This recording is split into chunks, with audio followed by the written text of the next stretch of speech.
Ted shall lead the groundbreaking and time capsule laying of the Katiklan Passenger Terminal building that will signal the start of the project. To assist the President, may we call on Department of Transportation Secretary Vivencio Dizon, Governor Jose Enrique Miraflores, CAAP OIC Director General Danjun Lucas, and San Miguel Corporation Chairman and Chief Executive Officer Mr. Ramon S. Ang.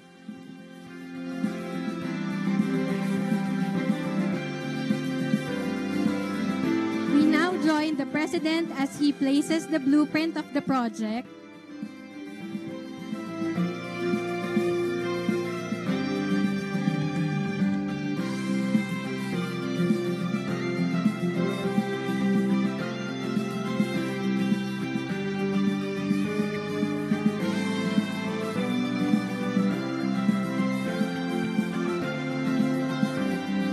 Local newspaper,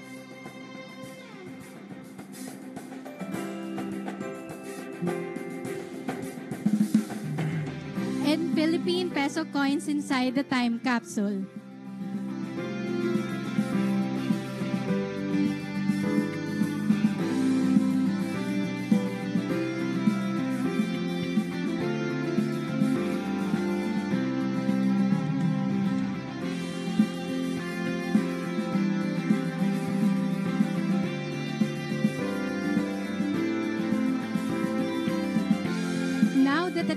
Now that the time capsule has been sealed, the President shall lower the time capsule.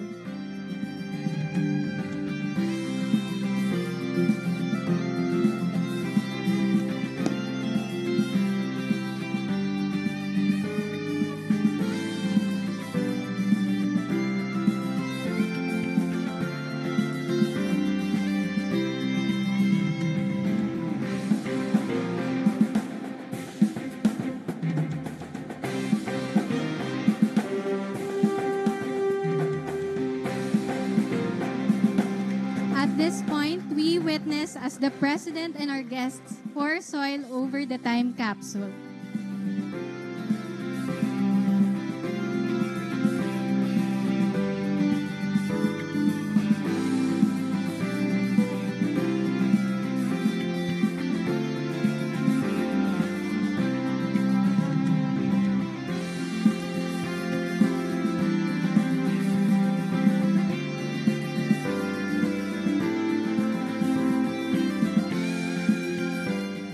Thank you, Mr. President, for leading the groundbreaking and time capsule laying.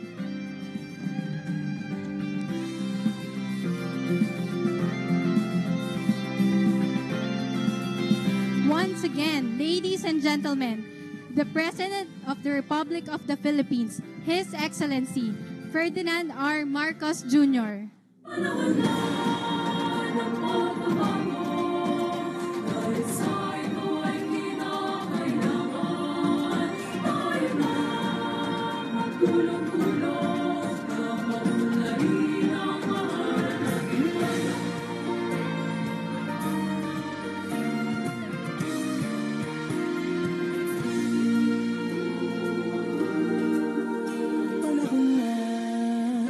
Pagbabago dahil sa ito ay kinakailangan tayo na magtulong-tulong na paunlarin. We may now be seated.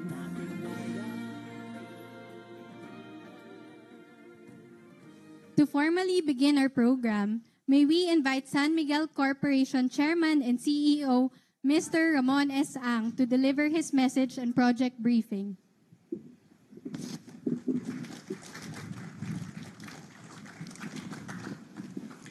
His Excellency President Ferdinand Marcos Jr., Secretary DOTR Vince Dizon, Secretary DOE Secretary Sharon Garin, ladies and gentlemen, thank you for joining us today.